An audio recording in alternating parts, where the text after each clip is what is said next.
예, 수련자와 섭생, 계율, 수면. 이게 참 이렇게 굉장히 좀 중요하죠. 잠깐만요. 이렇게 좀 커서가 잘 안 보이네요. 원래 이게 좀 방송할 때 이렇게 커서를 좀 이렇게 키워놓거든요. 잘 보이게 하려고. 그런데 이렇게 깜빡한 것 같습니다. 잠깐만 기다려 주시기 바랍니다.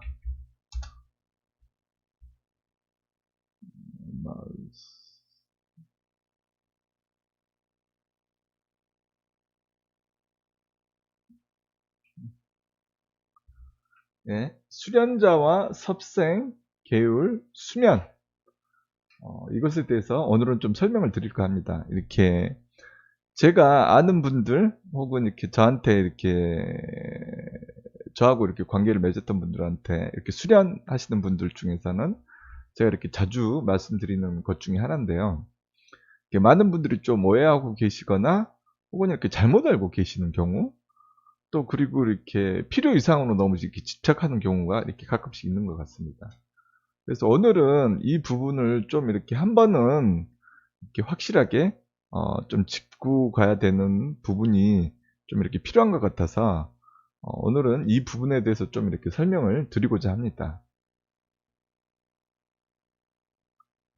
먼저 섭생의 사전적 의미를 좀 이렇게 살펴보면 이렇게 건강에 주의하며 이렇게 건강 증진, 즉 이렇게 건강에 사는 것을 도모하는 것, 또는 몸을 튼튼하게 하고 병이 생기지 않도록 일상생활을 규칙적으로 하는 것.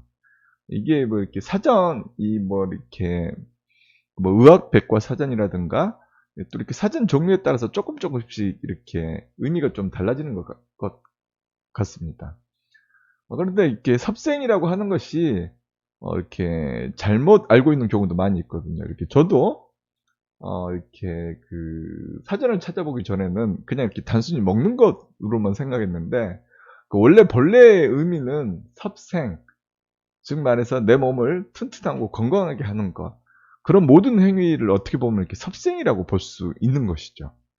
이게 단순히 먹는 것 이런 것뿐만 아니라 즉 말해서 이렇게 건강해지기 위해서 하는 어떤 모든 행위 그런 것들을 다 섭생이라고 원래 의미는 볼 수 있는 것 같습니다.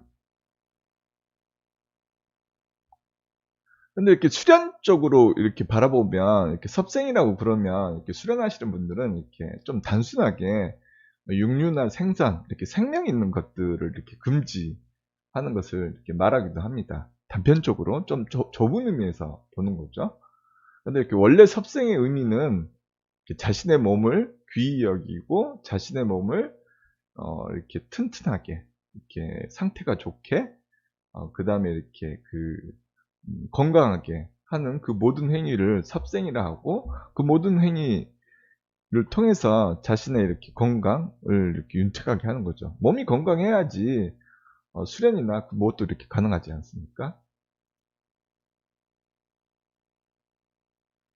그런데 이렇게 좁은 의미에서 이렇게 보면은 이렇게 육류나 생선을 금지하는 그런 경우가 이렇게 자주 있죠. 이렇게 생명 있는 것을 이렇게 취한다라고 하는 것은 이렇게 수련자가 할 도리가 아니다라고 볼 수 있는 거죠. 어떤 그런 관점도 있고, 뭐 이래서 이렇게 육류나 생선을 이렇게 금지하는 경우가 가끔씩 있는 것 같습니다. 적지 않게 있죠, 솔직히. 근데 이렇게 육류나 생선을 아예 섭취하지 않으면 어떻게 되느냐? 일단은 에너지 효율이 떨어집니다. 왜냐면 이렇게 육류나 이런 것과 채식주의를 했을 때 일단은 에너지 소모 효율을 이렇게 놓고 따져놓고 보면 이렇게 섭취의 효율이 있죠. 그것을 보면 채식만으로는 이렇게 굉장히 많은 걸 더 먹어야 돼요. 이렇게 보면 물론 이렇게 콩이나 뭐 두부 같은 이렇게 고단백 음식도 있긴 하지만 근본적으로 이렇게 제가 이렇게 섭생에 대해서 연구를 해봤는데 사람이 식물이 아니라 동물이지 않습니까? 그렇기 때문에 동물은 이렇게 그 육류를 섭취할 필요가 있는 겁니다. 그런 의미에서 봤을 때. 물론 동물 중에서 뭐 소나 이런 채식 동물도 있지만 이런 채식 동물들 같은 경우에는 이렇게 하루 내내 거의 하루의 대부분을 이렇게 먹는 것에 할애하죠. 왜냐면 이제 그만큼 에너지 효율이 떨어지기 때문에 그렇습니다. 근데 좀 이렇게 육식 동물들 보면 이렇게 거의 한 18시간, 16시간 정도를 이렇게 잠을 자거나 휴식을 취하고, 뭐 2시간 사냥하고, 뭐 1시간 정도 먹고, 한 뭐 2, 30분? 1시간 정도 먹고, 그리고 또 이렇게 하죠. 왜냐면, 그렇게 이렇게 또 자주 많이 쉬는 거는 에너지를 보존하기 위해서 잠을 자거나 쉬는 거죠. 동물들 입장에서는 이렇게 아무리 먹이를 많이 잡아도 그것을 보존할 방법이 없기 때문에 필요 이상으로 이렇게 잡지 않는 거죠. 그리고 필요할 때만 이렇게 사냥을 해서 먹는 거죠. 이렇게 사람이 이렇게 육류나 생선 이런 것들을 아예 이렇게 금지를 할 경우 일단 에너지 효율이 좀 이렇게 에너지 밸런스, 영양학적인 밸런스가 그렇게 좋지가 않죠. 자연스럽게 심신에 부조화가 발생합니다.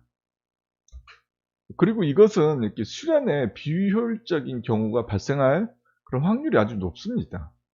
물론 수련도 이렇게 종류에 따라서 다르죠.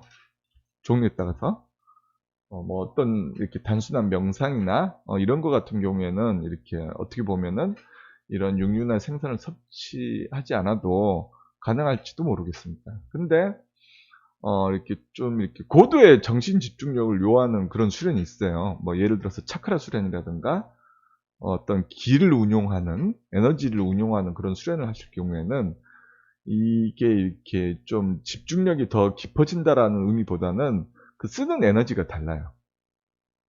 그럼 이제 어떻게 되냐면 이렇게 수련이 정말 잘 되면 허기지는 경우가 굉장히 많이 있습니다. 근데 그럴 때 단순히 이렇게 채식으로만 이렇게 배를 채우기에는 이렇게 좀 그게 좀 딸리는 거죠. 부족하고. 뿐만 아니라 꼭 이렇게 수련자뿐만 아니라 이런 분들은 좀 이렇게 육류를 좀 섭취하실 필요가 있어요. 특히 이렇게 성장기에 있는 뭐 청소년들 그때 이렇게 보면 하루에 1년에 한 보통 이렇게 10 몇 센치씩 크죠. 저도 이렇게 중고등학교 때 뭐 이렇게 한 10cm씩 컸던 것 같아요. 이렇게 보면. 뭐 물론 이렇게 그렇게까지 뭐 10cm 넘게 이렇게 컸던 적은 한 몇 년 없지만 그래도 이렇게 적지 않은 해 동안 거의 한 10cm씩 컸던 것 같아요. 근데 그렇게 커 나가는데 이렇게 단순히 채식으로 하기에는 딸리는 거죠. 그 성장기 때는 특히 이렇게 좀 영양학적인 밸런스가 굉장히 중요합니다. 왜냐면 이게 단순히 키 크는 것의 문제가 아니라 그때 이렇게 몸이 완전히 만들어지는 거예요. 완전히. 특히 보기에 따라서는 이렇게 20대까지도 이렇게 그 몸이 만들어지는 걸로 볼 수가 있거든요. 근데 이렇게 20대, 30대까지도 물론. 그런데 이렇게 정말 이렇게 키가 쭉쭉 커나가고 몸이 이렇게 완성되는 그런 준비를 하는 그런 청소년기 때 그 영양학적으로 이렇게 밸런스가 무너진다면은 그 사람 이렇게 그 이후 평생 몸 상태가 그렇게 좋을 수는 없죠. 왜? 한번 무너진 그 몸의 균형은 다시 되돌리기가 어렵거든요. 이렇게 보통 우리가 이렇게 교통사고나 이런 사고를 당하면 아무리 현대의학이 발달했다 하더라도 그래서 이렇게 치료가 완치됐다 하더라도 이렇게 다치기 전의 상태에 비하면 기능 저하가 좀 일어나지 않습니까? 그렇기 때문에 성장기 때는 이거 좀 먹어줘야 돼요. 왜냐하면 이렇게 한참 커나가고 육신이 완성되는 시기이기 때문에 좀 이렇게 적당하게 이렇게 먹어줄 필요가 있습니다. 그리고 이렇게 노년기, 이렇게 나이 드신 분들 같은 경우에 좀 가끔씩 이렇게 육류나 이런 것들을 드실 필요가 있는 거죠. 왜냐하면 나이를 먹으시면 몸의 그 기능이 떨어지잖아요. 소화 흡수력도 떨어지는 거예요. 보면. 그렇기 때문에 이렇게 에너지가 딸리는 거죠. 많이 먹어도 소화 흡수를 못하기 때문에 내 몸의 에너지가 저장되지 않는 거예요. 저장되긴 하지만 효율이 떨어지는 거죠. 그런 상태에서 이렇게 채식 위주로 계속 가시면 좀 약간 위험한 경우가 발생할 수가 있습니다. 또 그리고 그 환자 같은 경우 이렇게 그 에너지의 대부분, 영양의 대부분이 그 몸을 다시 복구하는데 쓰여지게 되는데 이제 그때 또 이렇게 영양 밸런스가 굉장히 중요하죠. 이게 아플 때는 이렇게 좀 고기를 먹고 원기를 북돋우고 그리고 난 다음에 이렇게 치료를 해야 되는 게 그 사람한테서 가장 중요한 것이죠. 또 그리고 또는 이렇게 체질상 이렇게 육류를 드셔야만 하는 분이 간혹 있어요. 보면 제가 그런 사람 중에 한 명인데 저는 그거를 이렇게 언제 깨달았냐면 대학교 다닐 때 깨달았는데 어느 날 이렇게 몸이 너무 좀 이상하고 이렇게 비유가 돈다고 그러나요? 그런 표현? 몸이 너무 이상하고 좀 이상하더라. 이렇게 그 정신적으로도 좀 굉장히 좀 이렇게 뭔지 모르게 몸 밸런스가 깨졌다는 걸 좀 이렇게 느낄 수가 있었어요. 그래서 이렇게 왜 그러나 이렇게 해보니까 나중에 이렇게 우연한 기회에 저희 아버님이 저하고 이렇게 체질이 똑같으시더라고요. 근데 이렇게 저는 몰랐는데 그게 원인이 뭐였냐면 고기를 일정 기간 이상 안 먹으면 이렇게 몸 밸런스가 확 무너지는 그런 체질이신 거예요. 이렇게 보면. 그래서 이렇게 아버님께서는 이렇게 일주일에 한 번씩은 꼭 이렇게 드시더라고요. 물론 이렇게 제가 이렇게 수련을 열심히 할 때는 그 빈도수가 좀 줄어들긴 했는데 그래도 이렇게 원래 체질 자체가 그런 경우는 적당하게 이렇게 먹어줘야 됩니다. 안 그러면 오히려 그게 이렇게 무너질 확률이 높아요. 그리고 뭐 성장기나 노년기 환자나 체질상 그렇지 않다 하더라도 꼭 먹고 싶을 때가 있어요. 이렇게 보면 왠지 모르게 이렇게 그냥 이렇게 고기를 그렇게 평소에 좋아하지 않는데 왠지 모르게 막 고기가 땡기고 뭐 이렇게 식당 같은 거 지나갈 때 막 입에 침이 고이고 막 이렇게 뭐 이렇게 확 거기에 이렇게 쏠리는 그런 때가 있죠. 살다 보면. 그때가 뭐냐면 내 몸이 이렇게 신호를 보내는 거거든요. 지금 그 내 몸의 영양 밸런스가 무너지기 일보 직전이거나 하고 무너졌기 때문에 빨리 고기를 먹어줘라 라고 이렇게 뇌가 무의식적으로 이렇게 신호를 보내주는 거예요. 그럴 때는 빨리 먹어줘서 또한 역시 몸 상태를 이렇게 안정적으로 이렇게 할 필요가 있어요. 때문에 이렇게 꼭 이렇게 섭생 관리, 이렇게 계율을 지키는 것, 혹은 뭐 이렇게 그런 것도 이렇게 중요하지만 이렇게 꼭 거기에 이렇게 절대시하지 마시고 이렇게 필요할 때는 이렇게 드셔야 되는 그런 어떤 유연성이 필요합니다. 안 그러면 이게 어떤 문제가 일어나냐면 건강학적으로도 문제지만 이렇게 그 정신적 밸런스에도 이렇게 이게 약간 영향이 있고 제일 중요한 게 뭐냐면 수련에 이렇게 적지 않은 방해가 일어날 수도 있어요. 이게 물론 이렇게 고기를 너무 많이 먹어서 문제가 되기도 하지만 너무 안 먹는 것도 이렇게 과히 썩 좋은 방법은 아닙니다. 제가 경험을 해본 바에 의하면 뭐든지 적당한 게 좋은 거죠. 필요할 때는 이렇게 먹어주는 그런 유연성이 좀 필요합니다. 그리고 이렇게 특히 이렇게 뭐 차크라 수련이라든가 기나 에너지를 다루는 수련을 하시는 경우에는 이렇게 몸속에 그 에너지도 이렇게 소모가 일어나거든요. 물론 이것을 이렇게 또 이렇게 채우는 수련 쪽으로 그걸 채우는 방법이 있긴 있는데 몸속에 그 나의 에너지가 소모될 때 육신의 에너지도 약간 소모되는 경향이 있어요. 수련을 하는데 필요한 에너지의 소모가 있습니다. 그럴 때 이게 뭐냐면 이렇게 그 단순히 채식만으로는 그게 이렇게 부족할 경우가 많이 있습니다.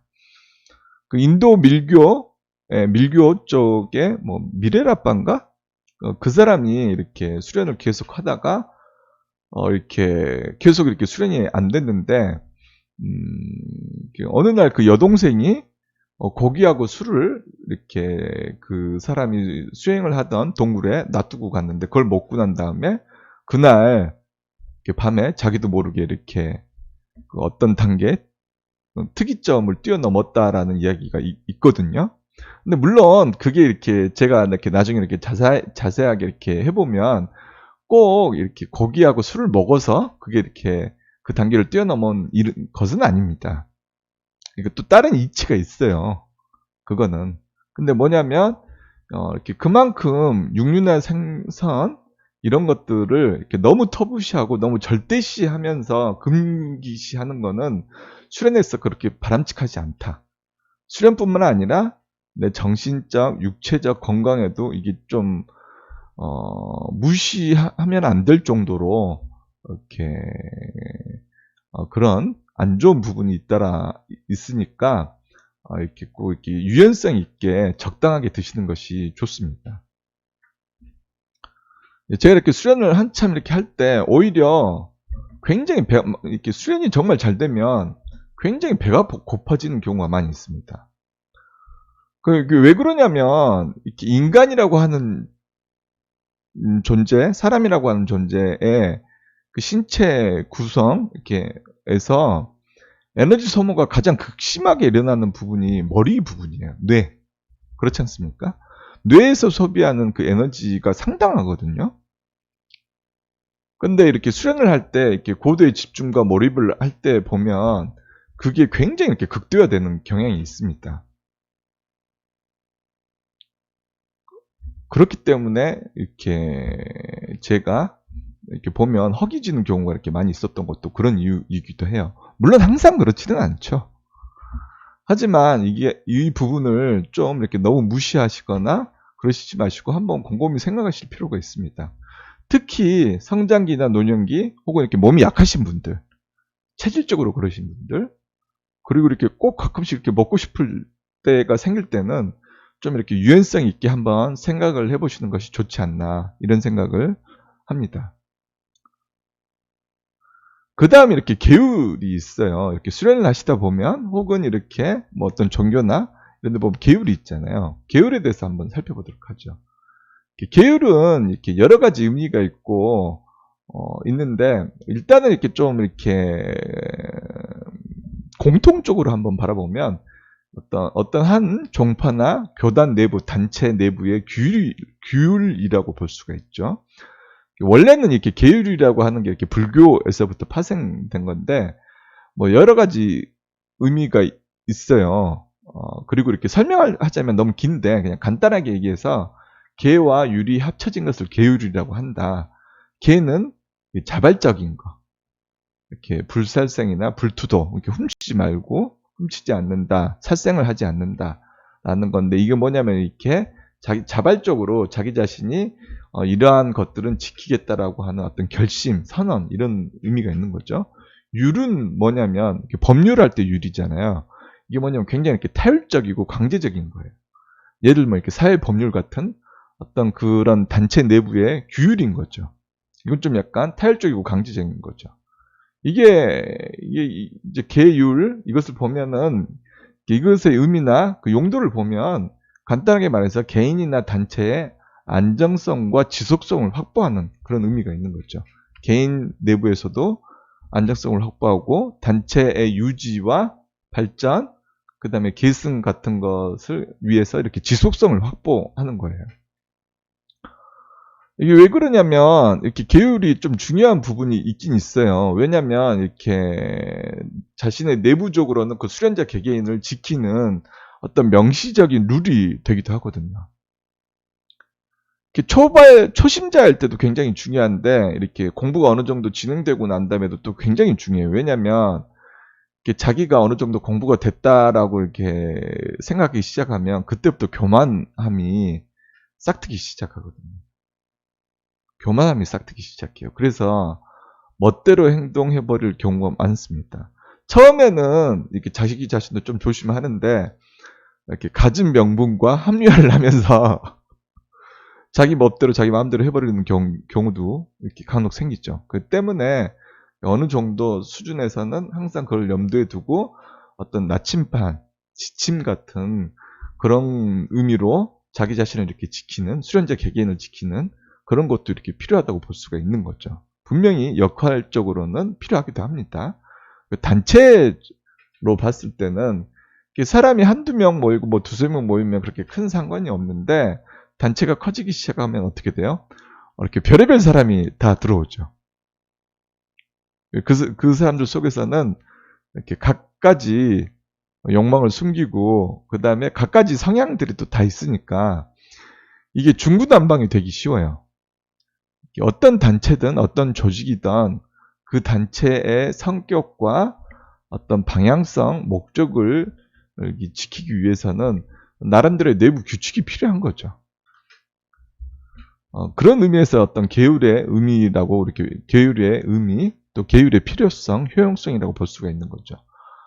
원래 좀 이렇게 자세히 들어가면 좀 복잡한데 간단하게 보면 이렇다. 이 정도면 이렇게 충분한 것 같아요.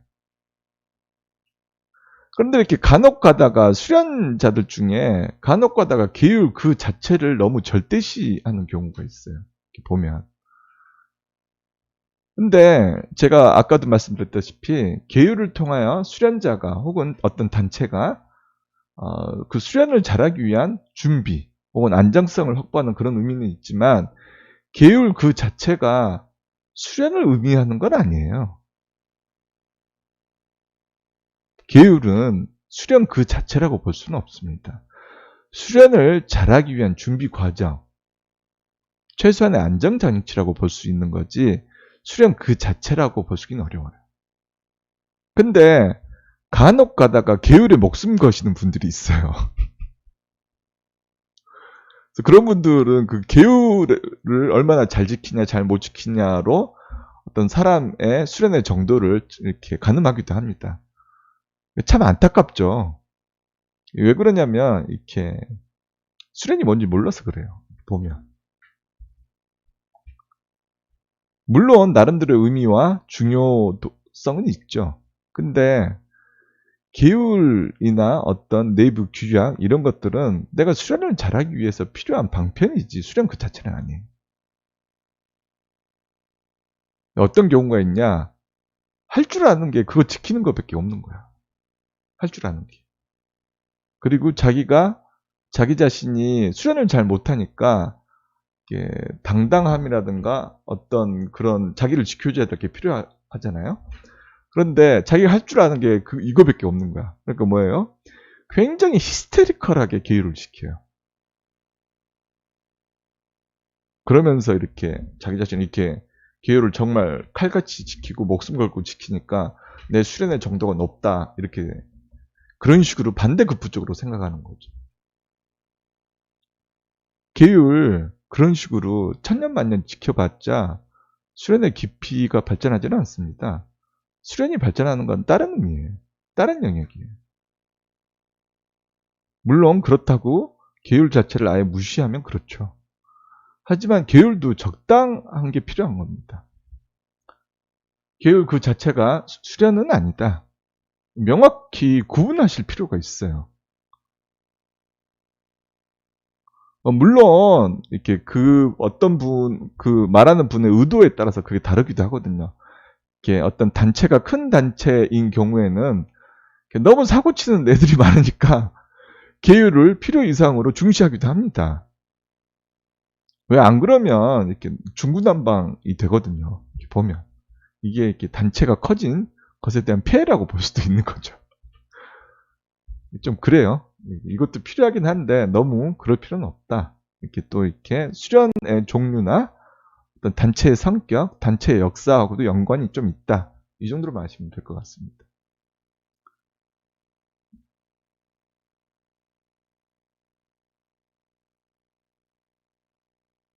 응? 잠깐만요.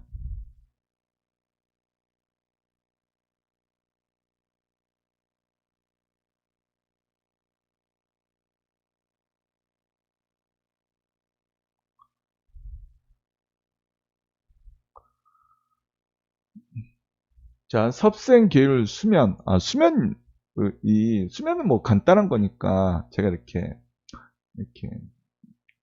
말씀드리도록 하겠습니다. 섭생계율 수면은 결국 수도자의 정신과 몸을 온전히 관리하여 수련을 잘할 수 있게 정진할 수 있는 준비 과정의 의미이고 가치가 있는 겁니다. 그런데 이것을 역으로 절대시한 나머지 자신의 육신을 학대하거나 자신의 몸을 이렇게 하찮게 사소하게 여기면서 이렇게 하기보다는 좀 자신의 육신을 소중히 하실 필요가 있어요. 수면 시간은 굉장히 좀 중요하거든요. 이렇게 일반 보통 성인한테 이렇게 권장되는 적정한 수면 시간은 7시간에서 8시간입니다. 그리고 이렇게 성장기 어린이 때는 9시간에서 10시간 정도의 수면 시간을 권장하거든요. 왜냐하면 그럴 때 신체가 안정이 되고 몸의 밸런스가 안정을 찾고 휴식을 취하면서 성장을 하기 때문에 그래요. 잠을 푹 자줘야지 키도 잘 큽니다. 효율이 좋으니까. 왜요? 이렇게 키 크는데 써야 될 에너지를 잠을 안 자고 활동을 하게 되면 거기에 써버리는 거죠. 에너지가 세이브가 되어야지만이 키도 잘 커지는 거죠. 성장기 때 어린이가 잠이 부족하다. 물론 요즘에는 영양학적으로나 이런 게 이제 좋으니까 그래도 이렇게 클 수가 있지만 성장기 때 어린이는 많이 자줘야 됩니다. 청소년들도 그게 많이 필요해요. 근데 요즘 학생들이 공부 때문에 많이 못 자는 경우가 많이 있죠. 근데 이 수면 시간이 왜 중요하냐? 이 수면 시간이 부족하면 어떻게 되느냐? 정신이 피곤하고 몸이 스트레스를 받아요. 어떻게 되냐면, 이렇게, 세포 하나하나가 스트레스 받아가지고 예민해집니다. 육체적으로 봤을 때. 정신도 예민해져요. 수면 시간이 부족하면 어떻게 되느냐?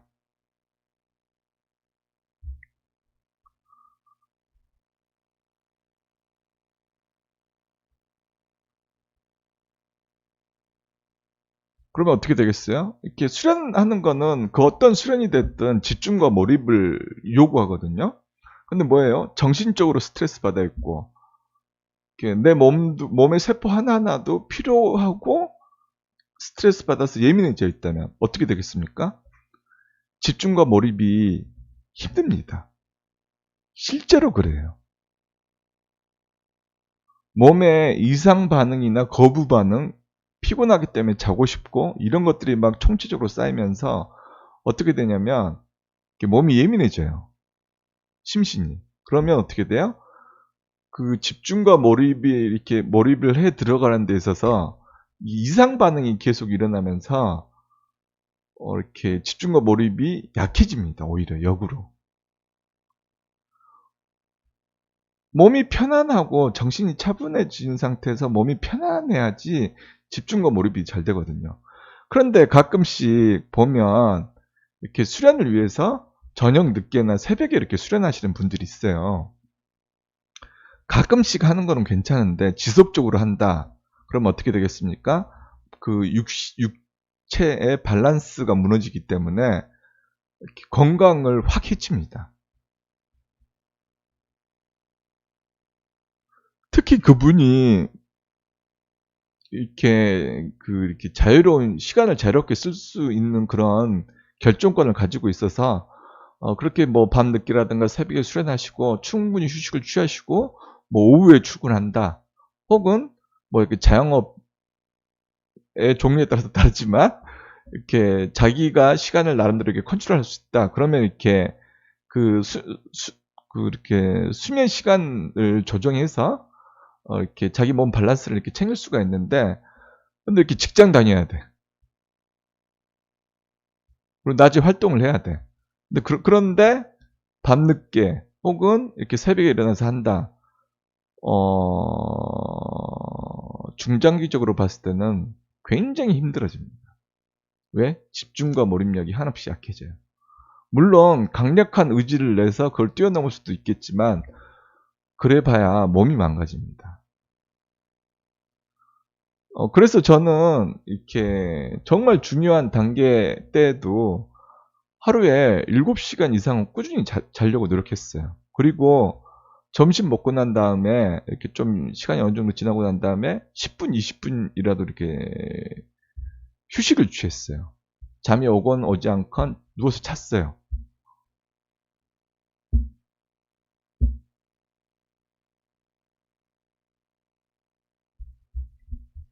정말 중요합니다. 왜 수련하시는 분들이 막 이렇게 수련하는데 막 이렇게 잠 잘 것 다 자고 놀 것 다 놀고 수련해서 되겠냐 이런 생각 가져가지고 어떻게 하냐면 수면 시간을 줄이세요. 근데 그거 굉장히 내가 내 자신하고 싸우는 거거든요. 그 심신의 밸런스가 무너지기도 하지만 내가 내 자신하고 싸우는 거예요. 그리고 효율성의 문제지 그 수련 시간을 그런 식으로 늘려가지고는 내 수련에 전혀 도움이 안 됩니다. 굉장히 중요해요. 특히 여러분들 단계가 뭐 이렇게 예를 들어서 단계가 높아지면 높아질수록 고도의 집중력과 몰입력이 필요하거든요. 그런데 이런 식으로 이렇게 그 스트레스 받아서 이렇게 집중력과 몰입력이 약해진다면 오히려 이렇게 내 수련에 방해가 되는 거죠.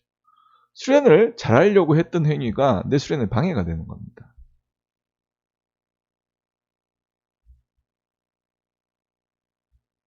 결국 섭생 계열 수면은 내가 수련을 잘하기 위해서 하는 거예요. 내가 수련을 잘하기 위해서 필요한 거죠. 결코 수련 그 자체라 볼 수는 없어요. 섭생이나 계율, 수면 시간을 조절하는 것. 그 자체가 수련이라고 볼 수는 없습니다. 수련을 잘하기 위한 준비 과정인 거지. 그럼 뭐예요? 수련을 잘하기 위해서 필요한 거는, 정말 필요한 거는, 수련을 잘하기 위해서 정말 필요한 거는 무엇이냐? 수련을 수련답게 하는 것입니다. 이것을 하셔야 돼요. 이것에 집중하셔야 됩니다. 그래야지 내가 수련을 잘해줘요. 근데 대부분의 수련자들께서 수련이 뭔지를 모르고 수련을 수련답게 하는 것이 뭔지를 모르기 때문에 지금 당장 자기가 할 수 있는 것, 그것이 제일 쉬워 보이는 게 뭐예요? 섭생 지키는 거, 또 뭐 계율 지키는 거, 뭐 이렇게 몰려드는 잠을 쫓아내고 막 이렇게 수련하려고 막 의지를 내서 막 하는 거, 이거거든요. 그래서 이런 것에 자기도 모르게 집착 아닌 집착을 하게 되는 경우가 굉장히 많습니다. 근데 그거는 필요 이상으로 그러는 거예요. 차라리 그 시간에 잘 것 다 자고 이렇게 적당하게 섭생하시고 푹 쉬시고 난 다음에 이렇게 수련을 잘하기 위해서 수련을 수련답게 하는 게 뭘까?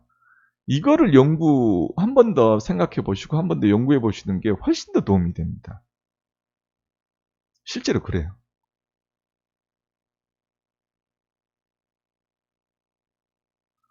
필요 이상으로 섭생 계율, 이렇게 수면 시간에 너무 이렇게 연연해 하거나 집착하지 마시기 바랍니다. 적당하게 하시는 것이 좋습니다.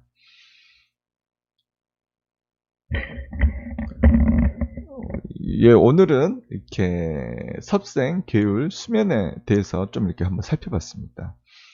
물론 이렇게 수련에 따라서 그 다음에 어떤 단체에 따라서 이것을 달리 보고 다른 관점에서 볼 수도 있습니다.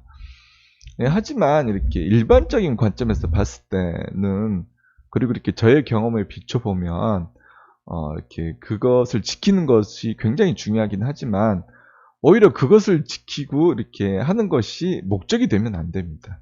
왜냐하면 그것들을 잘 지키고 잘 따르는 것이 수련 그 자체는 아니기 때문에 그렇습니다.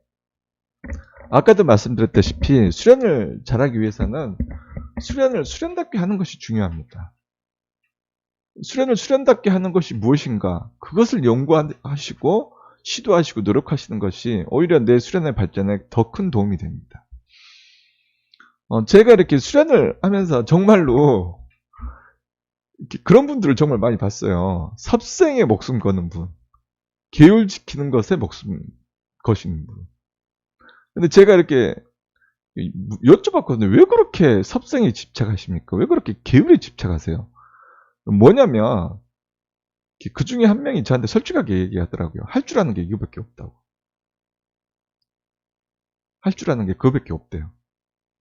그래서 자기는 거기에 이렇게 목숨을 거시는 거예요. 참 안타깝죠. 근데 그게 이렇게 뭐 웃으실 수도 있는데, 그게 이렇게 장시간에 걸쳐서 형성되면은 그것 또한 역시 내 자신을 이렇게 가로막는 벽이 돼버리기 시작해요. 제가 실제로 그런 분들을 적지 않게 봤습니다.